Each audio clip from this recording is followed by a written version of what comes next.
ไปก็มีทางเอื้อยพรทิพย์เพิ่นฝากเงินมาให้เจ้า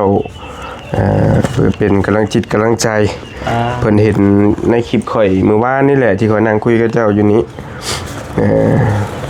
เพิ่นฝากเงินมาให้คนละพันเด้อให้ทางเบาเจ็บเบาตูนเบาอนงเนาะไว้นี่แล้วไปเดินทางนำกันชาวหอชื่ออยู่ชื่อกินนี่แหละคนละ1,000 บาทพี่น้องก่อนออกเดินทางเนาะเอามีแต่ฝากท่านเจ้าขอมุกขอบใจขอบุญขอบคุณเพิ่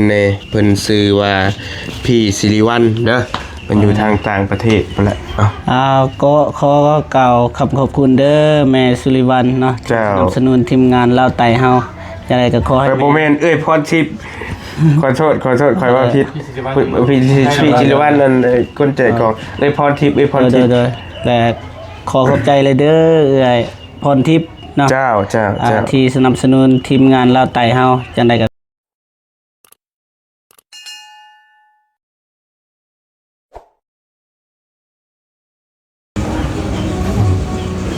บันส่วนเด้อพี่น้องสบายดีเด้อบันชวนยังบันชวนสบายดีโอ้ยอย่าไปฟังเล่าหลายเบาอันนี้เนี่ยบอกไปเลยบ่ว่าบันชวนสบายดีก็เมนภาษาเนาะเราเชิงอังสวรรค์ในขีดยินแต่ว่าบันชวนแม่มาพี่น้องมาเปิดคลิปเปิดภาพมาอีกมานี่กันมานั่งกินข้าวกินน้ำเนาะอยู่เพื่อนนั่งกันยังได้มาโมกินกันอะไรนั่นเลยบ่เป็นเบาอนงคือเก่าคือเดิมพี่น้องเนาะกล้องไม่ได้มาโกเอาหรอยังเลยเอาขาตั้งกล้องให้แล้วมานั่งกินข้าวน้ำกันพี่น้องก่อนที่ออกเดินทางเนาะไปเมืองกะลึมหรือว่าไปบ้านไผ่ใหม่คือแหละพี่น้องเนาะมาจากเวเบิ้งท่านโทรศัพท์อยู่นี่แม่ชุพี่เนาะวันนี้จะเดินทางไกลเนาะกินข้าวแมนกินข้าวก่อนเนาะพี่น้องครับเดินโดยท้องค่ะกินข้าวก่อนมีรางวัลให้มื้อนี้กินข้าวแล้วก่อนสิหาแนวให้ท่านเจ้า3คนท่านเจ้ากินข้าวร่วมกันก่อนมากินมาเดือนนะบอกคือเราว่านี่บอกข่อยมีได้สะไพเลยข่อยสิมีได้สะไพเจ้า3 คนเจ้าฮะ3 คนเจ้าฮะกินข้าวร่วมกันก่อนมาพี่น้องมามื้อนี้มีแนวมาให้3 หนุ่มเพิ่นอยู่แต่ว่ากินข้าวแล้วก่อนสิเอาให้ก่อนสิออกเดินทางเนาะ3 หนุ่มลาวใต้เฮาเบิ่งได้บ่ยาวจะมานั่งพี่ได้บ่ยับที่ดินจะยับเข้าถ่ายจะยับเข้าพอเยี่ยมบ่นั่งอะไรเพราะว่าเป็นบ่ตรงนะก็นั่งกันจะเห็นกล้องกันเห็นบ่นั่งเนาะบ่กินกันนั่งกันก็ได้ถ้าบ่เตียงเจ้าบ่เตียงเพิ่นมาพี่น้องเพราะว่าบ่เตียงเพิ่นบอกว่ากินเลยบ่ลงมือเลยใช่เฮาไปเผาได้มาบึ้มๆได้ฮะกินแล้วลงมือลงมือมาแต่บึ้มดิอันเบาอันขออนุญาตเบิ่งให้ข่อยนี่มันเห็นข่อยอยู่บ่ขอโทษเด้ออย่าว่าใช่เด้อใช่เห็นเบิดบ่ได้อยู่บ่กองบางโกเห็นบ่ทันเชื่อมองบ่โกเบิ่งให้แล้วในบ่โกเห็นบ่เบิ่งตั้งซื้อนี่เลยเห็นบ่เห็นมาสมัยมาลงมือมาอยู่นำกัน6 คนมื้อนี้พี่น้องมีแต่เนาะมื้อนี้มีแต่ชายเท่ามื้อนี้ชายสกัดโชคมารลาบพี่น้องเนาะมื้อนี้มีโชคมีลาบมาเด้อพี่น้องกินข้าวเฮือนว่านุ่งซุมื้อพี่น้องเบิดประมาณครึ่งชอบแล้วต่อไปเลยบ่ดีคือเล่านะอีลีแล้วบ่ลีก็บ่ยาวเบิ่งกว่าบ่ยาวนี่กินเนี่ยตูนมื้อนี้นี่ศพจักรอแล้ววันนี้เนาะใครแน่แล้วสบายดีพี่น้องสบายดีกินแล้วบ่น่ะกินแล้วกินมาแล้วช่างว่าแท้ถึงบ่ยาวถึงบ่เลยบ่ถึงบ่ได้บ่ถึงได้บ่ชงไกลเป็นทางยาวไกลผมคักเนาะโดยนำมาแค่เลยนะครับก่อน คืนนี้เรากันมาบ่ายโมงเนาะคืนนี้ บ่อย แม่น เรียนแพน ก็ประมาณตอนนี้จังโมงล่ะก็พูดแหละบ๊ายๆเพิ่นเลยสิได้ออกเพื่อจัดเครื่องจัดของอยู่นี่ คุณเหรอ เฮ้ย มาเลยแม่ มันบ่เป็นหยังหรอกมันอยู่หั่นแล้ว มาดิทีมนักการเมืองการ เย็บมานั่งมาห้าหนึ่งได้นี่ บ่ว่ารางวัลน่ะ อ่าร างวัลให้บ่ว่า ลุกไปแท้ นั่นนี่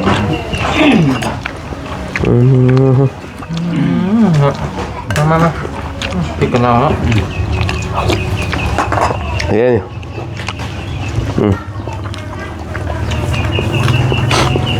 ยื่นบ่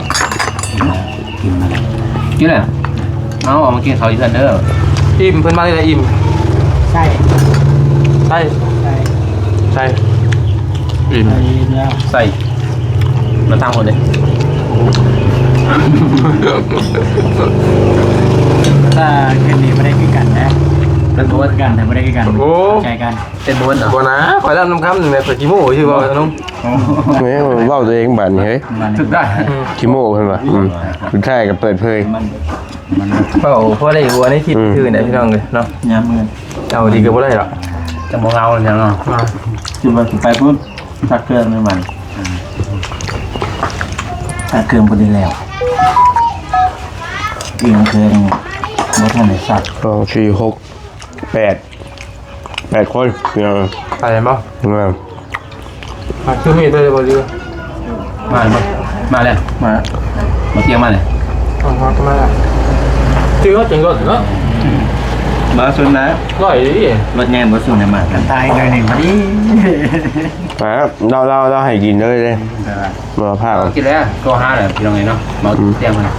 เครื่องเนี่ยแหละแล้วบ่กำลังสิจับได้ เอาแล้วยังทำมาเตียงก่อนเนี่ยกินข้าวก่อน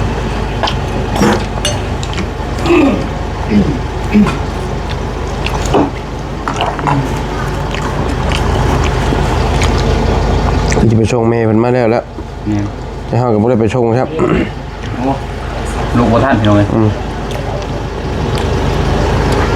มามาแม่มาลงมาหน่อยดิมาไหมมาจะเด็บ ทางนี้ รถใหญ่คนนึง จะเด็บเด้อ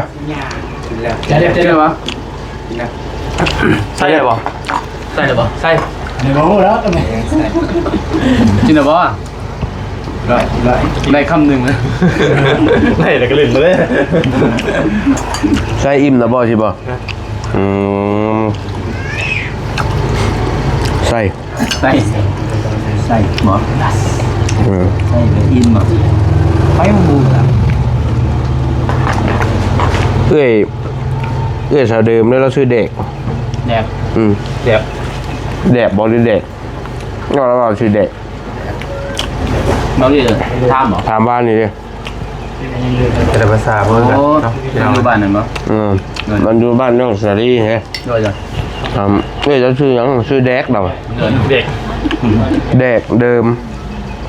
แล้วก็เด่นเด้แม่นแล้วก็ดอกันเด้อดอเบอร์อยู่อ่ะ ด้วย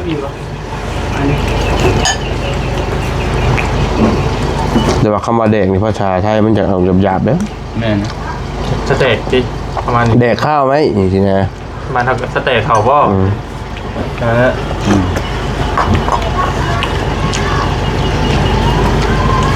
ยาเด็ก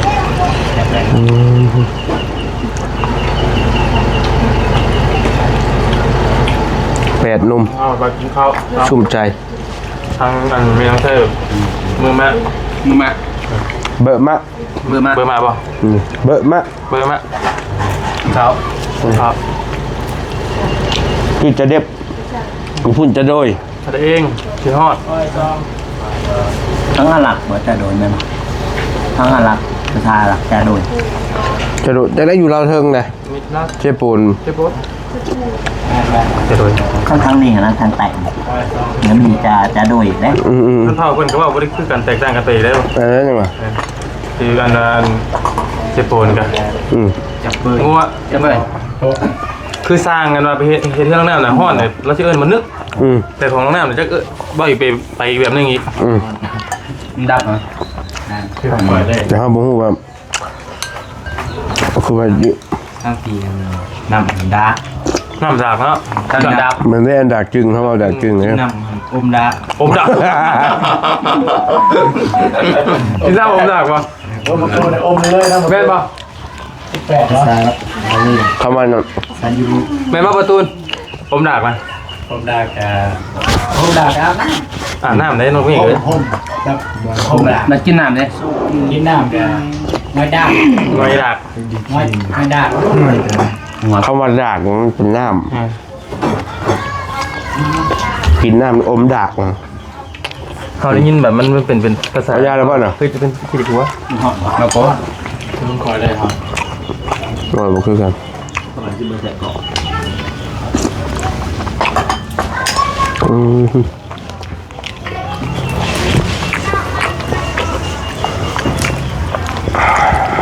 เนี่ย จักสิว่าหยัง เบื้องหน้ากันมืดเนาะ คือเข้าไปบ่ฮั่น ถือบอกให้ถือเขามือมา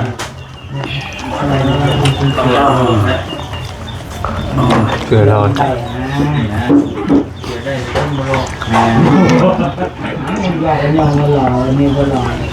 เขายอรอในนี้รอนี้ เสือนี่รอเลยมาเสือรอไว้เสือมาเด้อมาเตี้ย มาจะเด็บเงียบสนทนากัน เป็นยังอยู่ถึงก็บ่เห็นแล้วก็คนแขนผ้าแค่ยังทับได้จ้ะ เราต้องผู้ไปอยู่ในหนังสือนี่คือยางผู้กันเนี่ยมันก็เต็งอยู่นี้หนังสือแต่มันคือลุงอยู่นี่ สวัสดีกันนะเสือ คล้ายๆที่ว่าลุงปุ๊บมันอยู่ในหัวใจเลยว่า เดี๋ยวใจเลยเอาไหมครับไหมแก้ไหมบอกคุณนั่ง มาของเขา จะเด็บ จะเด็บ อย่าอมดักก่อนเนี่ย น้อย ฮะ เฮ้ยนั่น สบายดีว่าแต่ โอ้คิดว่าไปต่างประเทศนะ ชิมหอยอยู่ ตลาดทะเลนะยังมาทำไป เอาแล้วเราไปมันขออยู่เหมือนกัน ข้าวมาบ่เห็น เมื่อวานบริไปเมื่อวาน เขาเลยเกิดข่าวคือตอนนี้เกิดข่าว ผักบีก กันเรียนต้องคือกัน กันแล้วกันเนาะ นี่กล้องเขาไปบัดจ้อยบัด อยู่3คนจ้อย ก็กันว่าวิก็จะ มันจะเสือ ลาก่อนเนี่ยมิดจีลาก่อน บุญจะได้ว่าบ่ แม่นาก่อนเราย่างกับย่างผิด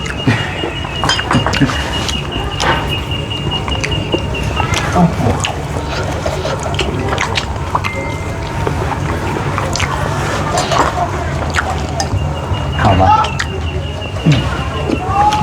อย่าเปิดอย่าเปิด มาเนี่ย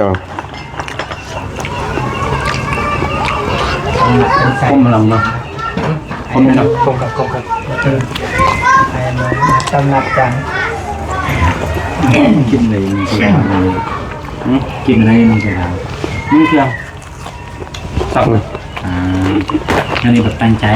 ไปเชียงซีนี้ เลยนะเลยนะบ่แม่ เครื่องมันว่านี่เอาขึ้นรถข่อยบ่ ไม่ได้นัดจ้างก็ไม่ได้นัด ขึ้นมาได้ไหน นี่ก็ได้ เดี๋ยวมาอย่างกันให้น้องๆมันช่วยคนขึ้นรถแล้วยังบ่ทาย กินเนาะกระโปรงไปวะ สำคัญนะ ไปน้ำไผ่บ่ปก ฮะ ไปน้ำไผ่ จากเด้อ จักอยู่ว่าทาง กูเลยจากขาเราเจ็บเลยจากขาด้วย อย่างบอกเย็บเพิ่นนะ ขอเจ็บว่าสมานมันเคย ตุ้ ไป งจักว่า 2 คน น้องตุ้งขี่ให้แล้วก็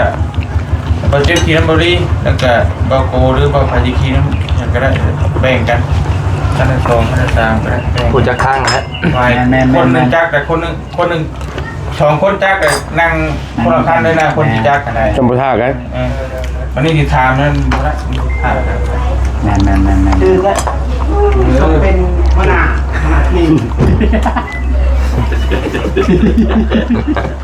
เหมือนคนไหนที่มันก็คิดได้อยู่ก็ว่าก็มานงอยู่เช้านี่แกเจ้าก็จะว่าถ้าข่อยงูเลยมันก็ว่าก็มานงอยู่มากินอีกก็ได้ ก็ว่าอยู่ที่ กระด้างคนละคันว่าคนหูทาง บวยย่อไปป่ะ แล้วก็บอกซะข่อยตกดำ แล้วกูบอกว่าเปรียบเทียบใช้เนาะเองไงแล้วกูบอกว่าอูน่าทีมนั่นบอดี้งูแล้วกูบอกว่าเราเป็นทันได้บอกอย่างเลย บ่งบอกเลยคำบอก บอกเป็นบ่งบอกนะบอกเป็นบ่งบอกนะ เครื่องก็ได้แถว เครื่องเบิ้ล โอ้ยเนาะโอ้ยแย่เลยใช่ป่าวยัง บอกอย่างคือกันแต่กำลังจะว่ากำลังจะออก ไม่ได้บอกเนาะ เดี๋ยวลาเด้อเจ้าเด้อ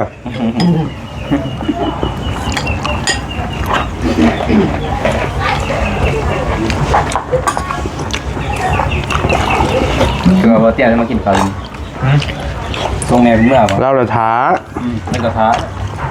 ถ้ากันได้ก็จะบอกจะอยู่โดยอยู่เช่านี่กินแล้วเด้อคอยกินอยู่ในโรงแรมเป็นเอาข้าวให้กินแล้วข้าวเช่าโดยว่าเขาเนาะขายจะว่าเพื่อไปให้ท่าแล้วบอกไปแล้ว อย่าวีมเลย วันน่ะเจ้าคิดเอาเองอันนี้ไง ยังบ่ยิ้มได้ยังบ่ยิ้ม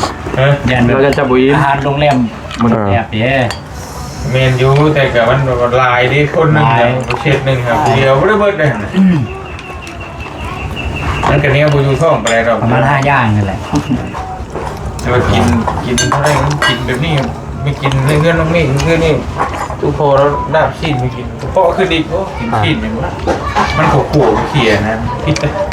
กินลำบากหมดทั้งชิ้นลาบเละ ใจกินป้าได้ยุ่กินใจกินป้าเนาะ เนี่ยมันบ่มีอย่างแหละคือว่าปิ้งไก่กับเข่าไปซื้อนะแบบว่าปิ้งชิ้นที่ไก่เยอะ ขอบใจ ใช่ป่ะ ใช่ นี่ก็จะเชิญนั่นไม่ค่อยคิดนะครับ มาอยู่เดือนหนึ่งเนี่ยผู้บัตรเดือนเก็บบัตร ไม่ได้ไม่ได้หรอกเห็น ไป ตอนยาว โอ้ยว่าได้เลยชิ้นนี้นั่น เป็นไรวะ โดย ยัง ไป ยังได้ยังไงไปที่ฝุ่นก็ได้ยังนะ พอจะได้ เบิร์ดปี 3 ปีได้พอจะได้ ไปสิโปรมั้ยไปสิโปรได้โปรที่ไหนวะ แล้วขอบใจ โดย ให้บ่าวเจ็บเด้อ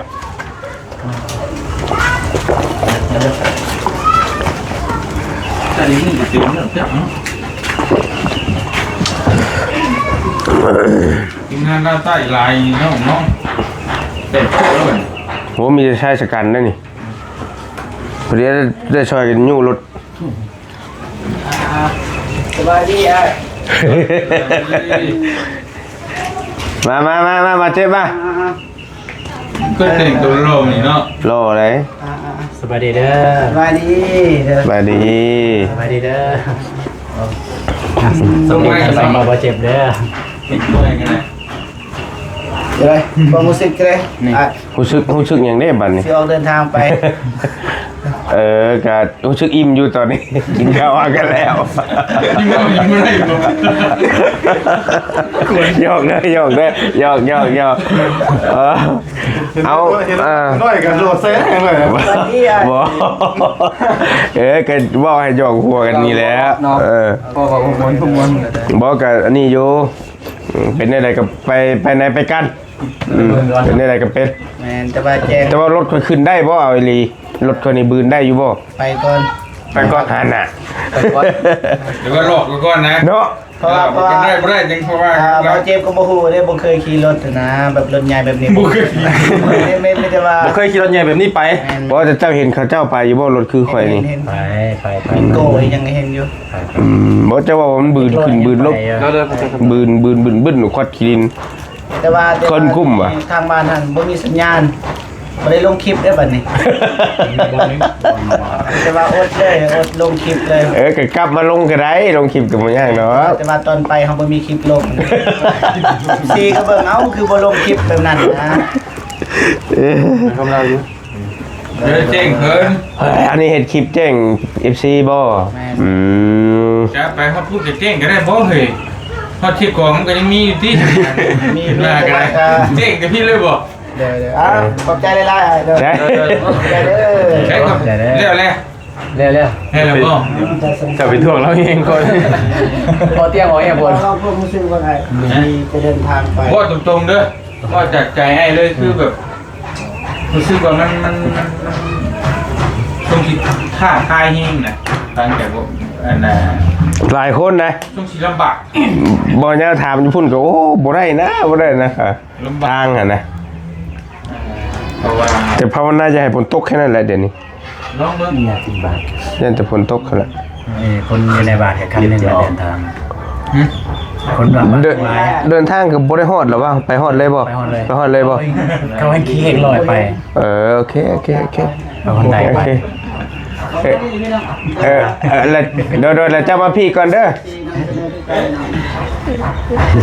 ถามจะมานั่งนี่ก่อนมานั่งนี่ก่อนถามคนจะมันแป๊บนึงรบกวนเวลาแป๊บนึง มีเรียกปะ แต่มีเวียงน้ำมันแหละ มีเรียกน้ำอีก ตอนไปเบิ่งเห็นจะไปนะ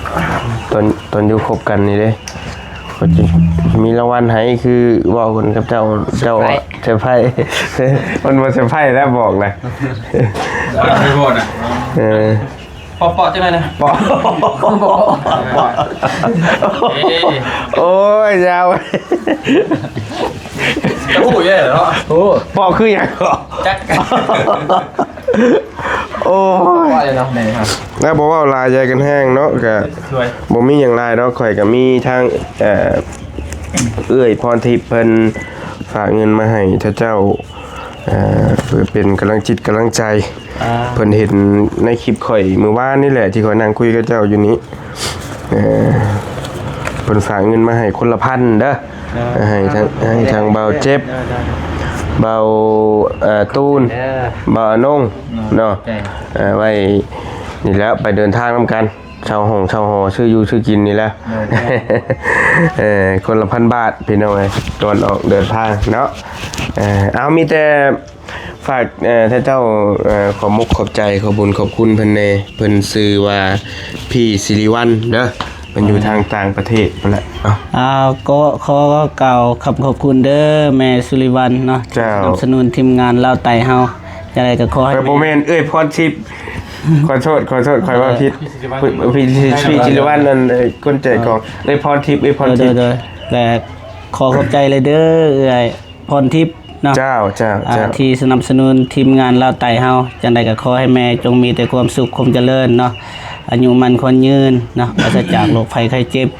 และร่ำรวยยิ่งขึ้นไปเด้อแม่เด้อสาธุ เดี๋ยวให้บาตูนให้นึงตอนนี้แล้วไม่จิ๋วเฮา พรทิพย์เนาะ เอ้ยแม่นพรทิพย์ น้องเอาไม่เนาะ ขอกล่าวคำขอบใจ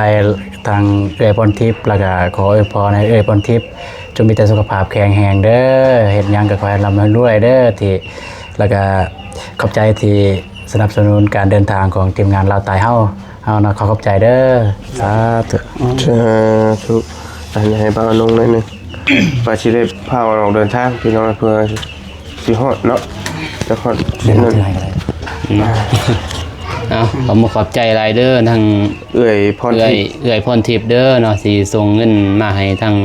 บ่าวลี่พี่น้องเอ้ยเนาะก็ขอให้เอื้อยจงมีแต่ความสุขความเจริญเด้อปรารถนาสิ่งใดขอให้ได้สิ่งนั้นดังสมปรารถนาความเจ็บอย่าได้ความไข้อย่ามีเนาะขอให้ร่ำให้รวยยิ่งๆปังๆตลอดปีตลอดชาติสาธุเอื้อยเนาะ โอ้คักได้เลยซะคักได้หน่อยเนาะตลอดชาติเลยโอ้มาใหม่ได้บ่น้องโอ้ก็มันเรียนอยู่ตลอดชาติเลยดูเลยมานี่ค่อยขอสแคปนี่เนี่ยอาจารย์แนว แคปรุ่นนี้ ว่าเนาะต้องให้แคป นี่ก็คือรับทองไหมครับแคป ยูทูบเบอร์เบอร์ต้นๆได้นี่นะข่อยได้นี่นะ โอ้